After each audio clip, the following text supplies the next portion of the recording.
I saved over $100 replacing the taillight assembly myself because it's a really simple swap that anybody should be able to do. With certain generations of Ford Explorers, it's not just a simple bulb swap for the brake light. The brake light is actually just an integrated LED unit, so that's why I had to swap out my whole tail light just for a simple brake light replacement. But the good news is that it took me no more than 20 minutes, so I'm going to show you how I did the installation, what was actually wrong with my old tail light, and one tip to make the replacement easier. Let's get into it. First, I removed the two caps covering the bolts that hold the assembly in place. Then I used a 5/16 inch nut driver bit on my impact driver to remove these bolts. Next, I carefully removed the panel. Now here's what I did to make the replacement easier.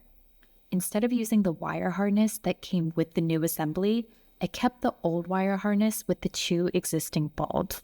That way I didn't have to bother with swapping out the connection. Here's a close-up of the new assembly on the left and the old assembly on the right. You can see that they look identical. The old assembly had a small crack here, and you can see all the condensation that built up. I suspect that's what made my brake light finally fail. So before installing the whole assembly, just plug in the wire harness into the center here so that we can test that the brake light actually comes on. When you plug the bulbs from the existing wire harness into the housing, make sure you put the orange bolt on the bottom and the clear bulb on top, which is actually the opposite of what was filmed here.